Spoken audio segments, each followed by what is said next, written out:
രക്ഷയുടെ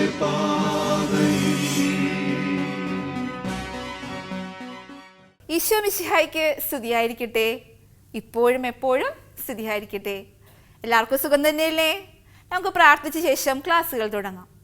സ്നേഹപിതാവായി ദൈവമേ, അങ്ങയുടെ വചനങ്ങൾ കേൾക്കുവാനും അങ്ങയെക്കുറിച്ച് കൂടുതലായി അറിയുവാനും ഓടിയെത്തിയിരിക്കുന്ന ഞങ്ങളുടെ ഹൃദയങ്ങളെ അങ്ങ് പരിശുദ്ധാത്മാവിനാൽ നവീകരിക്കണമേ. ഇവിടെ പഠിപ്പിക്കുവാൻ പോകുന്ന കാര്യങ്ങൾ പൂർണ്ണമായി മനസ്സിലാക്കുവാൻ ഞങ്ങളെ ഓരോരുത്തരെയും അങ്ങ് അനുഗ്രഹിക്കണമേ. പരിശുദ്ധ അമ്മേ, ഞങ്ങൾക്ക് വേണ്ടി അങ്ങേ തിരുക്കുമാരൻ്റെ അടുത്ത് മാധ്യസ്ഥം അപേക്ഷിക്കണമേ. ആമേൻ. എന്തൊക്കെയുണ്ട് കുട്ടികളെ?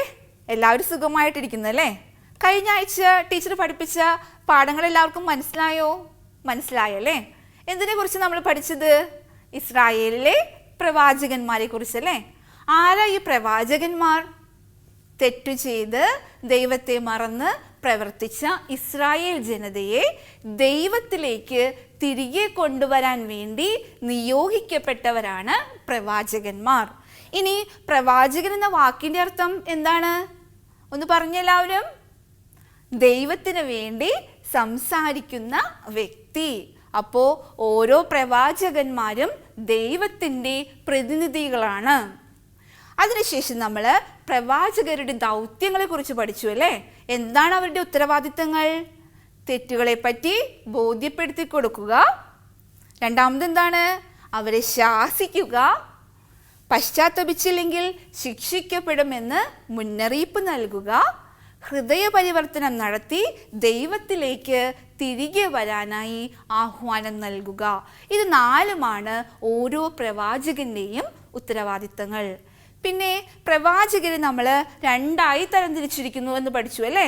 ആരൊക്കെയത്? വലിയ പ്രവാചകരെന്നും ചെറിയ പ്രവാചകരെന്നും. പിന്നെ ആരെക്കുറിച്ചാണ് പഠിച്ചത്? ഏലിയ പ്രവാചകനെ കുറിച്ച് അല്ലേ? ഏലിയ പ്രവാചകൻ ഇസ്രായേലിൻ്റെ ചരിത്രത്തിൽ തന്നെ വളരെ പ്രധാനപ്പെട്ട ഒരു പ്രവാചകനാണ്. ഏലിയ പ്രവാചകൻ എന്താ ചെയ്തത്? ഇസ്രായേൽ ജനതയെ സത്യദൈവ വിശ്വാസത്തിലേക്ക് നയിക്കുന്നതിന് വേണ്ടി പ്രയത്നിച്ചു. ഇന്ന് നമ്മൾ മറ്റ് പ്രധാനപ്പെട്ട 3 പ്രവാചകരെ കുറിച്ചും അതുപോലെ സഭാ പ്രബോധകരെ കുറിച്ചുമാണ് പഠിക്കാൻ പോകുന്നത്. അപ്പോൾ നമുക്ക് ആദ്യമായി ഏശയ്യാ പ്രവാചകനെ കുറിച്ച് പഠിക്കാം. ഞായറാഴ്ച സാധാരണ കുർബാനകളിൽ എത്ര വായനയാണ് ഉണ്ടാവാറുള്ളത്? 3 അല്ലേ? എല്ലാവരും ഞായറാഴ്ച കുർബാന കാണാറുണ്ടോ? ഉണ്ടല്ലേ? ഓക്കെ. അപ്പോൾ 3 വായനയാണ് ഞായറാഴ്ച ഉള്ളത്. ഫസ്റ്റ് വൺ ഏതാ? പഴയ നിയമം. സെക്കൻഡ് വൺ ലേഖനം. തേർഡ് വൺ സുവിശേഷം. അങ്ങനെ 3 വായനകളാണ് ഞായറാഴ്ച നമുക്കുള്ളത്. ഈ പഴയ നിയമം വായിക്കുമ്പോൾ നിങ്ങൾ ശ്രദ്ധിച്ചിരിക്കാറുണ്ടോ? കൂടുതലായി നമ്മൾ മിക്കപ്പോഴും വായിക്കുന്നത് ഏശയ്യാ പ്രവാചകന്റെയോ അല്ലെങ്കിൽ ജെറമിയ പ്രവാചകന്റെയോ പുസ്തകത്തിൽ നിന്നുള്ള വായനകളാണ്. അതായത് ഇസ്രായേലിൻ്റെ ചരിത്രത്തിൽ വളരെ പ്രധാനപ്പെട്ട ഒരു സ്ഥാനമാണ് ആർക്കുണ്ടായിരുന്നത്? ഏശയ്യാ പ്രവാചകന്. ഏശയ്യാ പ്രവാചകൻ ഒരു ജെറുസലേം സ്വദേശിയായിരുന്നു. അദ്ദേഹത്തിന് ഒരു ദർശനം ലഭിക്കുന്നുണ്ട്. ആ ദർശനത്തിലൂടെയാണ് ഏശയ്യാ പ്രവാചകന് പ്രവാചക വരം ലഭിക്കുന്നത്. ടീച്ചർ ആ ദർശനം എന്താണെന്ന് പറഞ്ഞു തരാം. ഒരു ദിവസം ഏശയ്യാ പ്രവാചകൻ സ്വപ്നത്തിൽ അല്ലെങ്കിൽ ദർശനത്തിൽ കണ്ടു, ദൈവം ദൈവാലയത്തിൽ ഒരു സിംഹാസനത്തിൽ ഇരിക്കുന്നു. അദ്ദേഹത്തിൻ്റെ വസ്ത്രം ആ ദേവാലയം മുഴുവൻ നിറഞ്ഞു നിന്നു. അദ്ദേഹത്തിന് ചുറ്റും സെറാഫുകൾ നിന്നിരുന്നു. ആരായി സെറാഫുകൾ? മാലാഖമാർ. ആ മാലാഖമാർക്ക് ഒരു പ്രത്യേകതയുണ്ടായിരുന്നു. സാധാരണ നമ്മൾ കാണുന്ന മാലാഖമാർക്ക് എത്ര ചിറകുകളാണ് ഉണ്ടാവാറുള്ളത്? 2 അല്ലേ? പക്ഷേ ഇവിടെ മാലാഖമാർക്ക് 6 ചിറകുകളുണ്ടായിരുന്നു. എത്ര ചിറകുകളാ? 6. ഇതിൽ 2 കൊണ്ട് അവ അവരുടെ മുഖം മറച്ചിരുന്നു. 2 കൊണ്ട് കാൽപാദം മറച്ചിരുന്നു. ബാക്കി 2 ചിറകുകൾ അവയ്ക്ക് പറക്കുവാൻ വേണ്ടിയുള്ളതായിരുന്നു.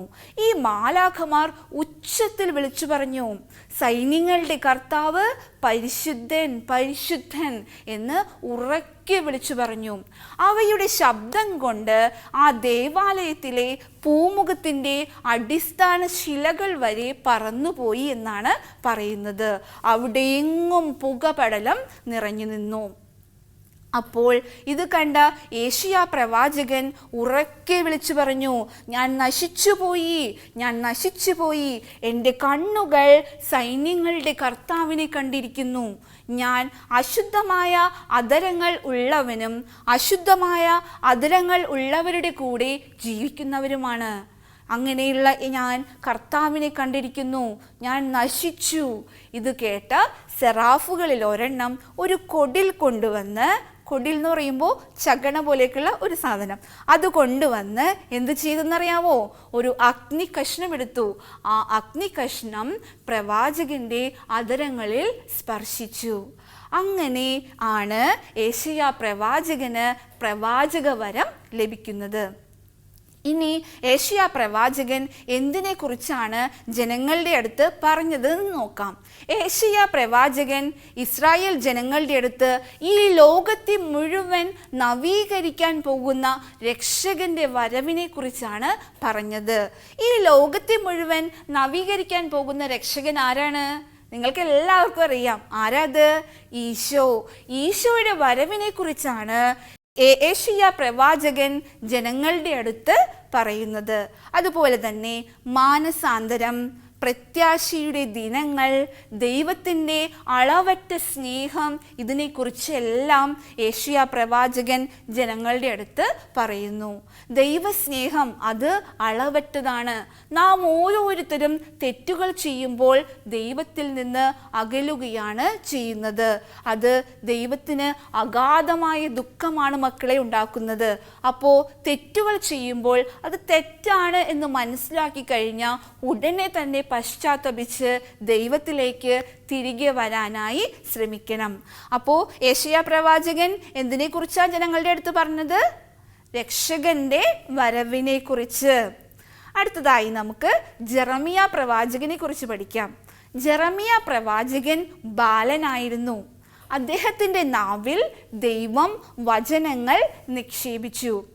അങ്ങനെ ജെറമിയാ പ്രവാചകൻ ഇസ്രായേൽ ജനത അനുഭവിക്കാൻ പോകുന്ന ബാബിലോൺ അടിമത്തത്തെക്കുറിച്ചാണ് മുന്നറിയിപ്പ് നൽകുന്നത്. തെറ്റുകൾ ചെയ്ത് ദൈവത്തിൽ നിന്ന് അകന്നുപോയ ഇസ്രായേൽ ജനതയ്ക്ക് ലഭിക്കാൻ പോകുന്ന ശിക്ഷയെക്കുറിച്ചാണ് മുന്നറിയിപ്പ് നൽകുന്നത്. അങ്ങനെ അവർ ചെയ്ത തെറ്റുകളുടെ ഫലമായി അവർക്ക് ബാബിലോൺ അടിമത്തം ലഭിക്കും എന്ന് ജെറമിയാ പ്രവാചകൻ മുന്നറിയിപ്പ് നൽകി. അതുപോലെ തന്നെ അദ്ദേഹം പരസ്പര സ്നേഹത്തിൻ്റെ പ്രാധാന്യത്തെക്കുറിച്ചും പറയുന്നുണ്ട്. ദേവാലയത്തിലുള്ള ഭക്തകർമ്മങ്ങൾക്കെല്ലാം ഒരു അർത്ഥം ലഭിക്കുന്നത് എപ്പോഴാണ്? സമൂഹത്തിൽ പരസ്പര സ്നേഹവും വിധേയത്വവും വളർന്നു വരുമ്പോഴാണ്. നമ്മുടെ ചുറ്റും ഒന്ന് നോക്കിക്കഴിഞ്ഞാൽ ഒത്തിരി പേര് നമുക്ക് കാണാൻ സാധിക്കും. എല്ലാ ദിവസവും ദേവാലയത്തിൽ പോവുകയും കുർബാനയിൽ പങ്കെടുക്കുകയും ചെയ്യുന്നവർ. പക്ഷേ ഉള്ളിൽ വഞ്ചനയും കാപ്പട്യവും നിറഞ്ഞ അവസ്ഥയായിരിക്കും. അങ്ങനെ പള്ളിയിൽ പോയി നമ്മൾ ദേവാലയത്തിൽ കുർബാനയ്ക്കും മറ്റും പങ്കെടുത്തിട്ട് ഒരു കാര്യവുമില്ല. അങ്ങനെയുള്ള അവസ്ഥയെ ദൈവം വെറുക്കുന്നതായി ജെറമിയാ പ്രവാചകനിലൂടെ വ്യക്തമാക്കുന്നു. അടുത്തതായി നമുക്ക് എസെക്കിയേൽ പ്രവാചകനെ കുറിച്ച് പഠിക്കാം. എസെക്കിയേൽ പ്രവാചകൻ ഇസ്രായേൽ ജനത അവർ അനുഭവിക്കുന്ന ബാബിലോൺ അടിമത്തത്തെക്കുറിച്ചാണ് പറയുന്നത്. അതിനുശേഷം അദ്ദേഹം പറയുന്നുണ്ട് പ്രത്യാശയുടെ ദിനങ്ങളെക്കുറിച്ച്. എസെക്കിയേൽ പ്രവാചകൻ്റെതായി നമ്മൾ ബൈബിൾ എടുത്ത് നോക്കിക്കഴിഞ്ഞാൽ ആകെ 48 അധ്യായങ്ങളാണ് ഉള്ളത്. അതിൽ 1 മുതൽ 33 വരെയുള്ള ഭാഗത്ത് ഇസ്രായേൽ ജനത അനുഭവിക്കുന്ന അടിമത്തത്തെക്കുറിച്ചും കഷ്ടപ്പാടുകളെക്കുറിച്ചുമാണ് പറയുന്നത്.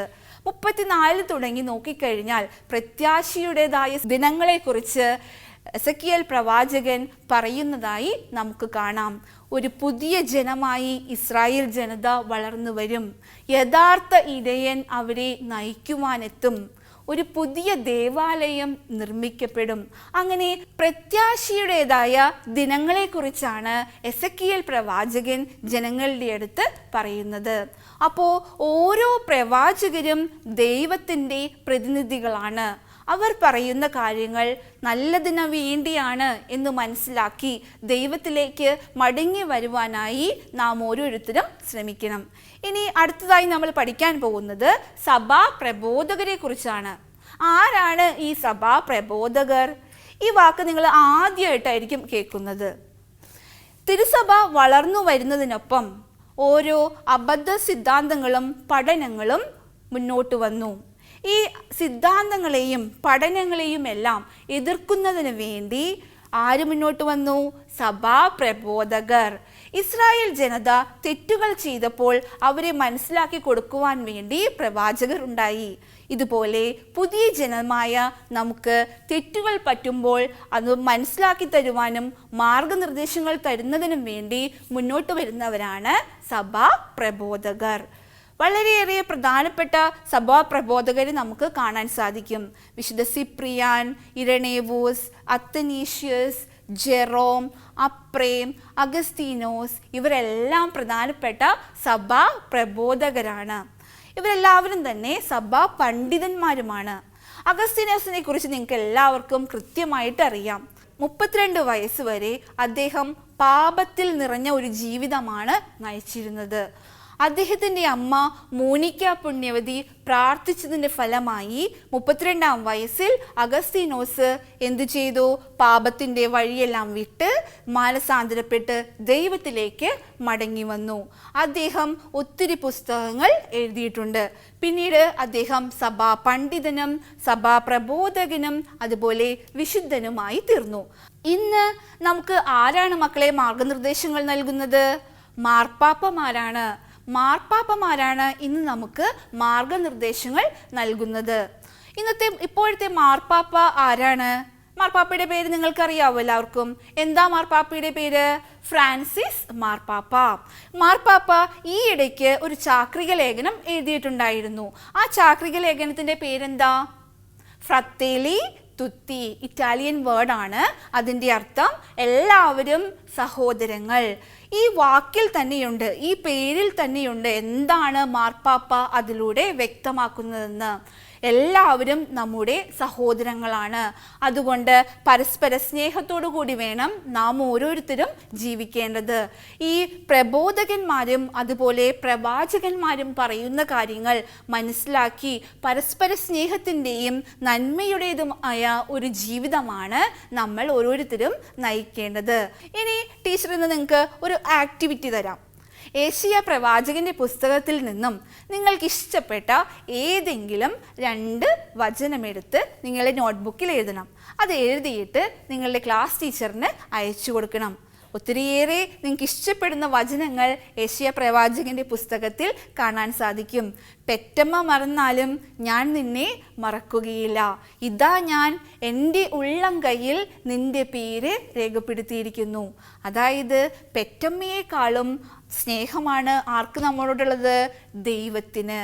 അപ്പോൾ തെറ്റുകൾ ചെയ്താൽ ദൈവത്തിൽ നിന്നും അകന്നു പോവാതെ നന്മയുടെ പാതയിൽ ദൈവത്തിൻ്റെ പാതയിലേക്ക് തിരികെ വരാൻ നാം ഓരോരുത്തരും ശ്രമിക്കണം. ഇനി നമുക്കൊന്ന് പ്രാർത്ഥിച്ചാലോ? സ്നേഹപിതാവായ ദൈവമേ, ഇന്നിവിടെ പഠിച്ച കാര്യങ്ങൾ ഞങ്ങളുടെ ജീവിതങ്ങളിൽ പ്രാവർത്തികമാക്കുവാൻ അങ്ങ് ഞങ്ങളെ അനുഗ്രഹിക്കണമേ. മാമോദീസ എന്ന കൂദാശയിലൂടെ ഞങ്ങളിൽ ഏൽപ്പിച്ചിരിക്കുന്ന പ്രവാചക ദൗത്യം ഏത് പ്രതിസന്ധിയിലും തളർന്നു പോവാതെ മുന്നോട്ട് പോകുവാൻ ഞങ്ങളെ അങ്ങ് അനുഗ്രഹിക്കണമേ.